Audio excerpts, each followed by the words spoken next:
പറവൂരിലെ സ്വകാര്യ ബസ് സ്റ്റാൻഡിൽ ബസ് ജീവനക്കാർ തമ്മിലുണ്ടായ സംഘർഷത്തിൽ പരിക്കേറ്റയാൾ മരിച്ചു. സ്വകാര്യ ബസ്സിലെ ഡ്രൈവർ സിബിയാണ് മരിച്ചത്. കഴിഞ്ഞ വ്യാഴാഴ്ച മറ്റ് ബസ്സിലെ ജീവനക്കാരുമായി ഉണ്ടായ തർക്കമാണ് കയ്യേറ്റത്തിലേക്ക് നയിച്ചത്. സ്നേഹമോൾ നൈനാൻ വിവരങ്ങളുമായിട്ട്. സ്നേഹ, എപ്പോഴാണ് മരണം സംഭവിച്ചത്?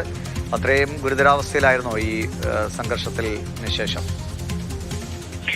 ഇന്ന് രാവിലെയോടെയാണ് സ്വകാര്യ ബസ്സിലെ ഡ്രൈവറായ സിബിയുടെ മരണം സ്ഥിരീകരിക്കുന്നത്. കഴിഞ്ഞ വ്യാഴാഴ്ചയായിരുന്നു സിബി മറ്റ് ഒരു സ്വകാര്യ ബസ്സിലെ ജീവനക്കാരുമായിട്ട് തർക്കമുണ്ടാകുന്നത്. രാവിലെ തർക്കമുണ്ടാകുന്നത് തുടർന്ന് വൈകുന്നേരത്തോടു കൂടി തന്നെ സിബി മദ്യപിച്ചെത്തുകയും ഇവരുമായി വീണ്ടും ഒരു വാക്കുതർക്കത്തിൽ ഏർപ്പെടുകയും ചെയ്യുന്നു.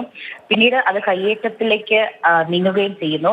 ഈ കയ്യേറ്റം മൂലം മറ്റ് ബസ്സിലുണ്ടായിരുന്ന തർക്കത്തിലുണ്ടായിരുന്ന മറുഭാഗത്തിലെ ആളുകൾ ഈ സിബിയെ പിടിച്ച് തള്ളുകയാണ് ചെയ്തിരുന്നത്. തുടർന്ന് സിബി ഒരു സ്ലാബിൽ തലയിടിച്ച് വീഴുകയായിരുന്നു. സിബിക്ക് തലയ്ക്ക് ഗുരുതരമായി തന്നെ പരിക്കേറ്റിരുന്നു. ഉടൻ തന്നെ കളമശ്ശേരി മെഡിക്കൽ കോളേജ് ആശുപത്രിയിൽ പ്രവേശിപ്പിക്കുകയും ചെയ്തിരുന്നു. 4 ദിവസത്തെ ചികിത്സയ്ക്ക് ശേഷമാണ് സിബിയുടെ മരണം സ്ഥിരീകരിച്ചത്. ഏതായാലും ഈ സംഭവവുമായി ബന്ധപ്പെട്ട് ചെറായി സ്വദേശിയായ ആയിഷ് എന്നയാളെ പോലീസ് പിടികൂടിയിട്ടുണ്ട്. ഈ ആയിഷുമായായിരുന്നു ഈ സിബി തർക്കമുണ്ടായത്. ശരി, സ്നേഹമോൾ നൈനാനാണ് വിവരങ്ങൾ നൽകിയത്.